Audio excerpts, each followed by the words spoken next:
The champagne glass froze halfway to my lips as my father's voice boomed across the anniversary dinner table.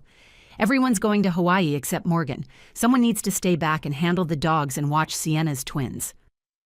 30 faces turned toward me in the candlelight. The restaurant went quiet enough that I could hear the pianist's fingers lifting off the keys mid-song. My mother's hand tightened around her napkin. My sister Sienna raised her wine glass to hide her smirk. My father wasn't asking, he was announcing, like I was staff. "The trip's a business retreat," he continued, looking around at our extended family and his business partners. "Can't have everyone gone. Morgan understands responsibility." He said it like a compliment, but his eyes told a different story. My throat closed, not from sadness, from recognition. This was the moment I'd been unconsciously waiting for since I was 15, the moment when the pretense finally dropped and they said out loud what they'd always believed, that I existed to serve them. My phone buzzed in my lap. A text from Sienna. "Don't make a scene, just say yes." They wanted compliance. They expected tears or rage. Either would let them paint me as emotional, unstable, the problem child who couldn't handle family dynamics. So I gave them something they didn't expect. "Okay," I said, "I can do that." The relief in the room was instant. My father clapped once, satisfied.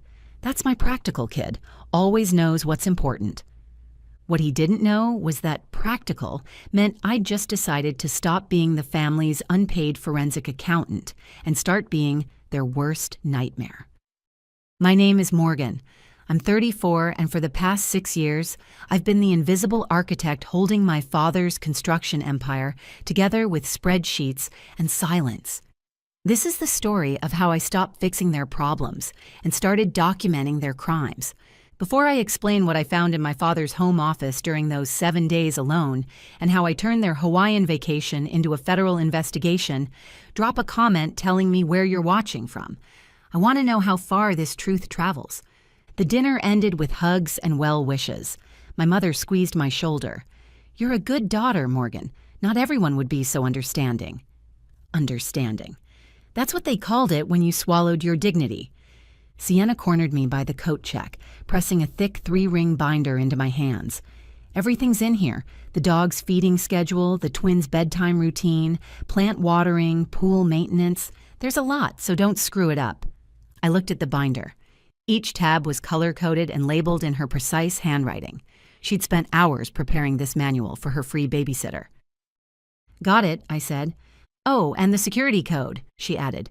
"Dad's changing it after we leave. He'll text you the new one, but don't share it with anyone.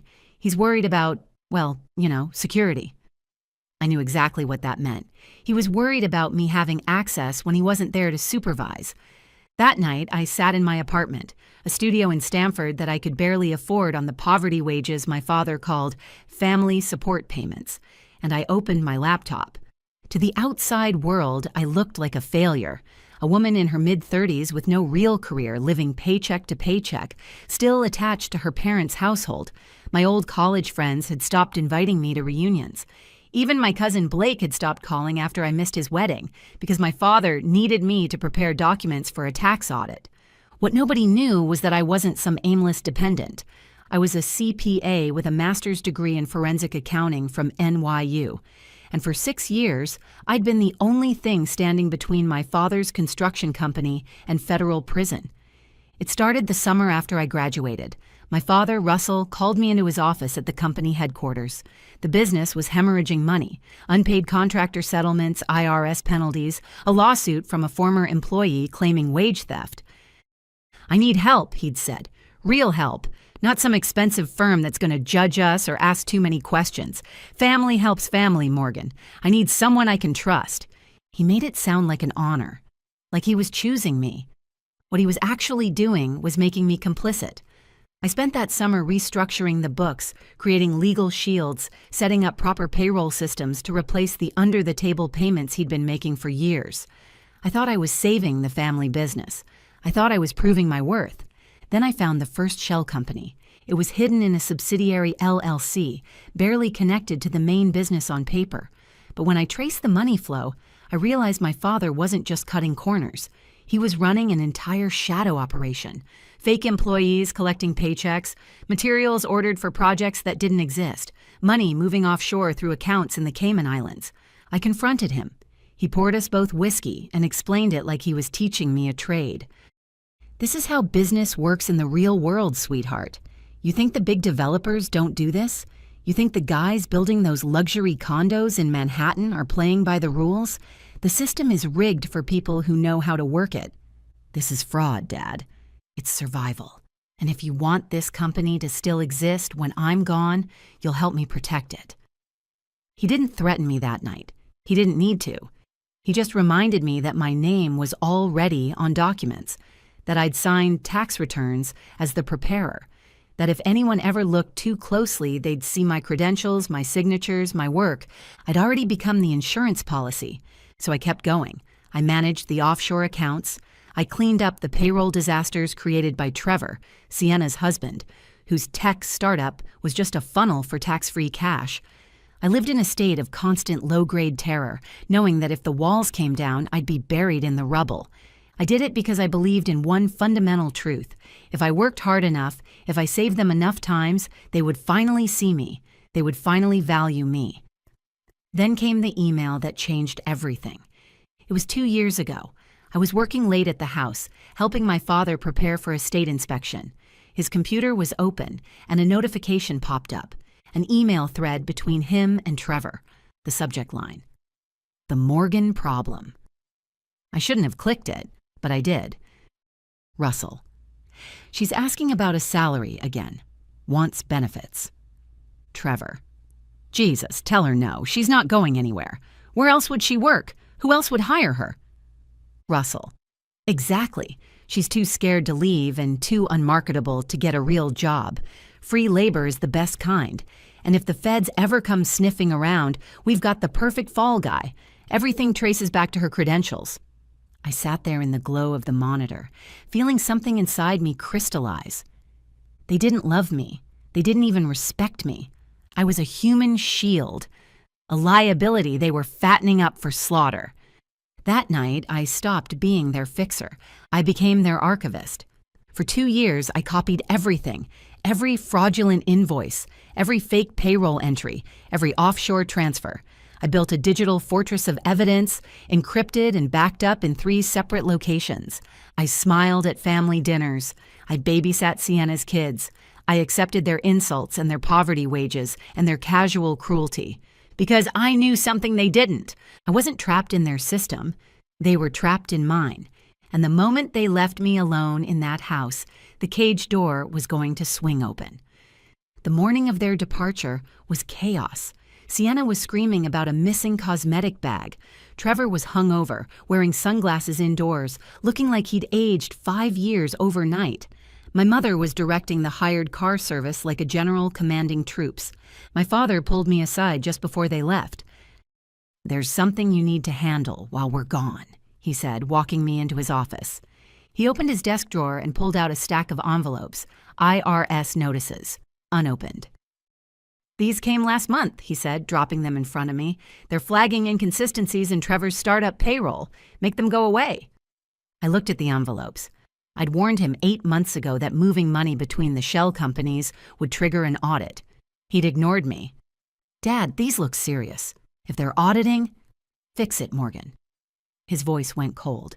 "And remember whose name is on those tax returns as the preparer. If this goes south, you're the one who signed off on everything. So I suggest you spend this week being very creative, or you're going to look very bad in court." It was a threat. He was reminding me that he'd set me up years ago, ensuring that if anyone came asking questions, his hands would be clean and mine would be in handcuffs. He pulled a small key from his pocket. "Filing cabinet key. Everything you need is in there. Sort it out." Then he did something that confirmed every suspicion I'd ever had. "Give me your house key," he said. "What?" "You're staying here all week. You don't need to leave. And honestly, with everything going on, I don't want you losing it or letting anyone else in. Security risk." He wanted to lock me in. Even from 3,000 miles away, he needed to control my access to the world. I handed him the key. He smiled. "Good. Don't disappoint me." I stood on the driveway and watched the hired SUV disappear through the iron gates. Through the tinted windows, I could see Sienna already on her phone, probably posting about their much-needed family retreat. They thought they'd imprisoned me. They'd actually just locked themselves out. I walked back inside, closed the door, and headed straight for my father's office.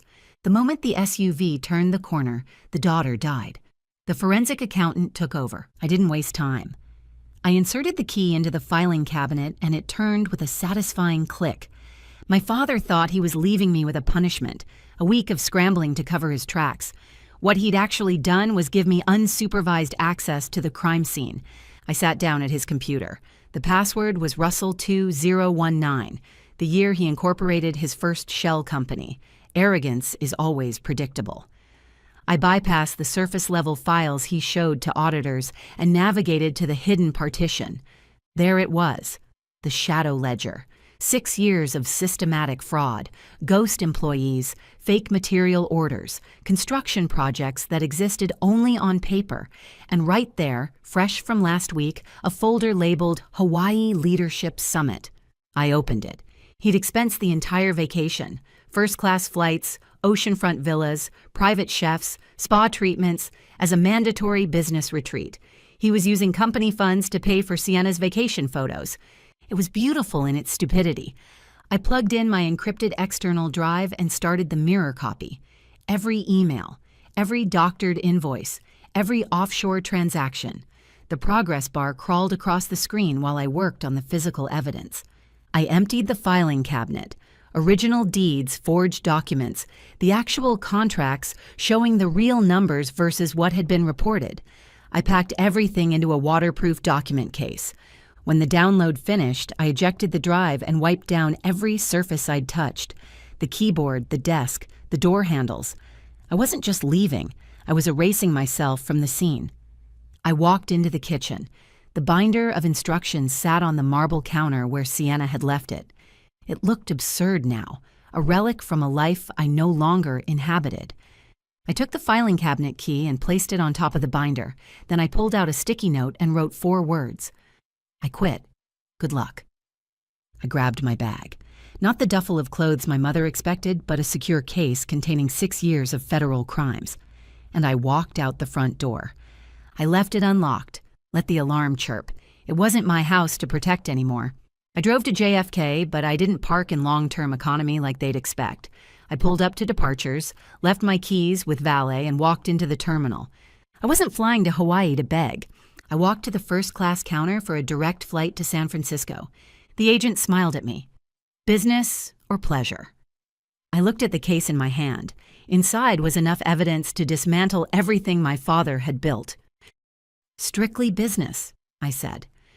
After the flight landed in San Francisco, I took a cab directly to the federal building downtown. I delivered every document, every hard drive, every piece of evidence to the FBI's Financial Crimes Unit and the IRS Criminal Investigation Division. They gave me a receipt, assigned me a case number, and told me I'd be contacted within 48 hours. I was now officially a protected federal whistleblower. My Aunt Diane picked me up from the federal building and drove me to her apartment above her art gallery in Soma. For 2 days, I slept 14 hours at a time, my body finally releasing years of accumulated tension. On the 3rd day, Diane insisted I get out of bed. "You're not hiding anymore," she said. "Tonight, you're meeting the world as yourself." 3 days after arriving in San Francisco, I was standing in a converted warehouse in Soma that smelled like fresh paint and expensive wine. My Aunt Diane's art gallery was hosting a private opening, a showcase for emerging artists that doubled as a networking event for San Francisco's tech and finance crowd. She'd invited me not as her niece, but as a financial consultant she was introducing to her circle. For the first time in years, I wasn't wearing discount store clothes or hiding in the background. Diane had taken me shopping on Valencia Street, picking out pieces that actually fit, that made me look like someone who belonged in rooms like this. "You look like yourself," Diane said, squeezing my hand, "not like someone pretending to be smaller than she is." I felt it. For the first time in 6 years, I could breathe without waiting for the other shoe to drop. Then the gallery doors slammed open with a crash that made the exposed beams shudder. The music died. Every conversation stopped. Every head turned. My father and Trevor stood in the doorway still wearing their vacation clothes. Wrinkled linen shirts, faces sunburned and peeling, but they weren't alone. Behind them stood two men in tactical gear, private security with the kind of build that said they were hired to intimidate, not protect. "There she is," my father roared, pointing at me across the gallery. "That's the thief." The crowd parted like water. I stood frozen, holding a glass of wine, feeling every eye in the room lock onto me. I realized immediately how they'd found me. My father still had access to my credit card statements through the family account. He would have seen the plane ticket to San Francisco. From there, it wouldn't have taken much to call Diane, the only family member on the West Coast. They must have flown back early from Hawaii the moment they discovered the missing files. My father stormed forward, Trevor trailing behind him. The security guards positioned themselves at the exits. "You think you can steal from me?" Russell's voice bounced off the concrete walls. "You think you can just disappear with $50,000 in jewelry and company property?" A woman near me gasped. I saw phones coming out, people starting to record. "Dad, don't lie to me." He was close enough now that I could smell the airport bar on his breath. "You took my files. You took hard drives from my office. That's corporate theft, Morgan. That's a felony." Trevor stepped forward, pulling out his phone with a theatrical flourish. "We already called the cops. They're on their way. But if you hand over the bag right now and come home quietly, maybe we don't press charges. Maybe we just call this a mental health episode." He said it loud enough for everyone to hear. He was building a narrative. The unstable daughter who had a breakdown and stole from her family. I looked around the gallery. Diane was frozen, her face pale. The guests were watching like this was performance art. The security guards were moving closer. This was the moment. They'd cornered me in public, betting I'd fold under the pressure, that I'd be too humiliated to fight back. They'd made one critical miscalculation. I'd stopped being afraid of them. I reached into my bag. Not the document case, which was safely locked in Diane's apartment upstairs, but my everyday purse. I pulled out a manila envelope. "You want to know what I took?" I said, loud enough for the whole gallery to hear. I opened the envelope and pulled out a single sheet of paper, a letter on FBI letterhead. "This is a receipt," I said, "from the FBI's Financial Crimes Unit, acknowledging delivery of evidence in an ongoing investigation into Russell Dixon Construction." The color drained from my father's face. "I didn't steal from you, Dad. I reported you." Trevor's phone hand started shaking. 6 years of tax fraud, shell companies in the Cayman Islands, ghost employees, fake material purchases, offshore accounts, and yes, the Hawaiian vacation you expensed as a business retreat while I was supposed to be covering your tracks. I turned to address the crowd, keeping my voice steady. For 6 years, I was the forensic accountant my father hired to hide his crimes. He made me complicit, put my name on documents, ensured that if anyone investigated, I'd be the one going to prison. 3 days ago, I delivered everything to the IRS and FBI under whistleblower protection. My father lunged forward. One of his security guards moved to grab me. "I wouldn't," I said, not to the guard but to my father, "because the moment anyone touches me, you're not just facing tax evasion, you're tampering with a federal witness." The guard stopped mid-step. Even hired muscle knows when to back away from a federal case. Trevor was frantically typing on his phone, probably texting his lawyer. "You're lying," my father said, but his voice had lost its power. "You're making this up to what? Embarrass you? Dad, you did this to yourself. Every fake invoice, every shell company, every dollar you hid offshore. I just documented what was already there." I pulled out my phone and showed him the screen. An email from an IRS investigator, time-stamped from that morning.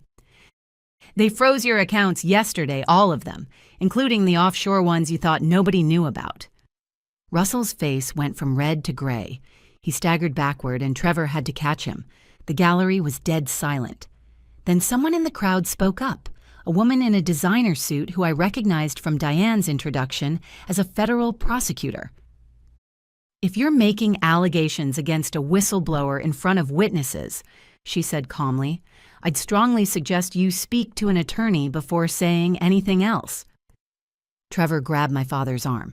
We're leaving. Now. But Russell couldn't let it go. He looked at me with something I'd never seen before in his eyes. Genuine fear. Everything I built, he said. Everything I worked for. Everything you stole, I corrected. And everything you were willing to let me go to prison for to protect. He opened his mouth, closed it. There was nothing left to say. As they turned to leave, I called after them. Dad? He stopped, but didn't turn around.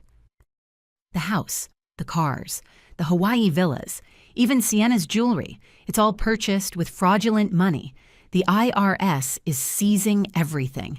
You might want to call Mom and tell her to pack light. Trevor practically dragged him out of the gallery. The security guards followed, and the doors swung shut behind them. For a long moment, nobody moved. Then Diane started clapping. Slowly at first, then others joined in. Within seconds, the whole gallery was applauding. I stood there, shaking, as the adrenaline finally crashed through my system. The federal prosecutor came over and handed me her card. If you need anything, witness protection, legal support, anything, call me. In the weeks that followed, the investigation moved with the efficiency of a machine that had been waiting for exactly this kind of evidence. Once the IRS had my documentation, they moved on everything: the house in Greenwich, the vacation properties, the cars, all seized as proceeds of fraud. My father's business accounts were frozen. The shell companies were dissolved. Russell and Trevor were arrested 3 weeks later at a strip mall in Connecticut, trying to access a storage unit where they'd hidden cash and gold bars. They both got 5 years in federal prison. My mother filed for divorce 4 months into his sentence, citing irreconcilable differences and financial devastation. The divorce was finalized 6 months later. She moved to Florida to live with her sister, selling what little jewelry hadn't been seized to pay her share of the legal bills. Sienna divorced Trevor before the trial even started, claiming she'd had no idea about any of it. Under the federal whistleblower program, I received 30% of what the IRS recovered, just over $4 million. I used part of it to buy the building where Diane's gallery operated. The rest I invested carefully and legally, working with an actual certified financial firm. Diane and I have dinner every Sunday now. She's the only family member who stood by me when it mattered, and she's become more of a mother to me than the woman who gave birth to me ever was. She tells everyone at the gallery that I'm her business partner, and technically, it's true. But really, we're just family in the way family is supposed to work. My mother and I haven't spoken since she moved to Florida. She sent one email 3 months after the sentencing, asking if I felt guilty about destroying the family. I wrote back a single sentence. I documented crimes. You enabled them. Then I blocked her address. Some bridges need to burn. Sienna tried to reconnect 8 months after the trial, claiming she'd also been a victim of Dad and Trevor's manipulation. She wanted to meet for coffee to rebuild our sisterly bond. I declined in a text message that I kept deliberately brief. You spent 6 years treating me like unpaid help while benefiting from stolen money. I'm not interested in revisiting that dynamic. She didn't respond. I heard through Diane that she moved to Arizona and remarried. I hope she's happy. I also hope I never see her again. I'm starting my own forensic accounting practice next month, specializing in whistleblower support, helping people who find themselves trapped in systems that demand their compliance and silence. Last week, I got a letter forwarded from my father. Prison mail, thick and desperate. He must have gotten my business address from the state licensing board. It's public record for CPAs. The envelope was covered in his handwriting, begging me to read it, to understand his side, to help him appeal his sentence. I didn't open it. I sent it back marked "Return to Sender." Because here's what I learned. My father was never powerful. He was just loud, leveraged, and funded by stolen money. The moment that money disappeared, so did everything else. The authority, the control, the fear he wielded. All that's left now is a man in a prison cell, finally facing consequences. And me? I own my life now, my work, my choices, my future. Family isn't about blood or obligation. It's about the people who honor your truth and protect your worth. Everyone else is just a cautionary tale.